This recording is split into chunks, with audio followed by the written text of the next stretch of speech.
ప్రభుత్వ పని ఒత్తిడి ఉన్నతాధికారుల వేధింపులే మృతి చెందిన అశ్వారావుపేట ఎస్ఐ శ్రీరాముల శ్రీనివాస్ కుటుంబానికి మాజీ ఎమ్మెల్యే పెద్దిరెడ్డి సంతాపం వ్యక్తం చేశారు. దళితులకు రక్షణ లేకుండా పోయిందని, చివరకు ఆత్మహత్యలకు పాల్పడుతున్న సందర్భాలు రాష్ట్రంలో ఏర్పడుతున్నాయని ఆయన మండిపడ్డారు. శాంతి భద్రతలు రక్షించాల్సిన పోలీసులకే రక్షణ లేకుండా ఆత్మహత్యలకు పాల్పడుతున్నారంటే కాంగ్రెస్ సర్కార్ ఎంత దిగజారి పాలిస్తుందో ప్రజలందరూ గమనించాలని కోరారు.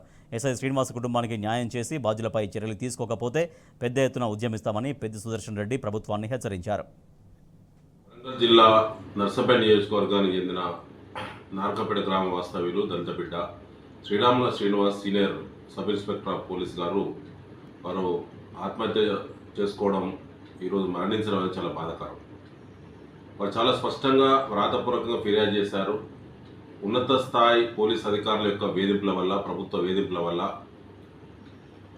అనేక పని ఒత్తిళ్ల వల్ల నేను పురుగుల మందు తాగి ఆత్మహత్యకు పాల్పడ్డానని చెప్పి చాలా స్పష్టంగా మేజిస్ట్రేట్ గారికి ఇచ్చినటువంటి డైయింగ్ డిక్లరేషన్తో పాటు పోయినటువంటి విజిటర్స్ కూడా చాలా స్పష్టంగా చెప్పడం చాలా బాధాకరం. అయినా ప్రభుత్వం ఇప్పుడు కూడా స్పందించలేదు.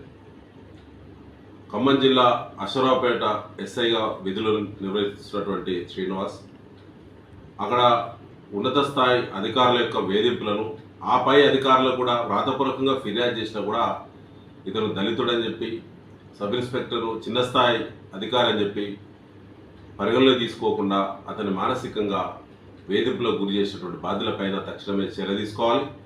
వారందరి ఏ స్థాయి అధికారులను అందరినీ సస్పెండ్ చేయాలి. ఆ కుటుంబానికి వారి భార్యకు వెంటనే పోలీసులు డిపార్ట్మెంట్లో ఉద్యోగం కల్పించాలి. పూర్తిగా వారి యొక్క అధికారుల యొక్క వైఫల్యమే గత 3 నెలలుగా ఉన్నత స్థాయి అధికారులకు వ్రాతపూర్వకంగా తను ఎన్నిసార్లు మొరబెట్టుకున్నా స్పందించినటువంటి కాంగ్రెస్ మొద్దు సర్కారు ఇవాళ తనను బలిగొన్నది. కాబట్టి వారి కుటుంబంలో ఉద్యోగంతో పాటు ₹1,00,00,000 ఎక్స్గ్రేషియా ఇవ్వాలని, బాధ్యులు ఎంత పెద్దవారైనా వాళ్ళపైన చర్య తీసుకోవాలని చెప్పి డిమాండ్ చేస్తాం.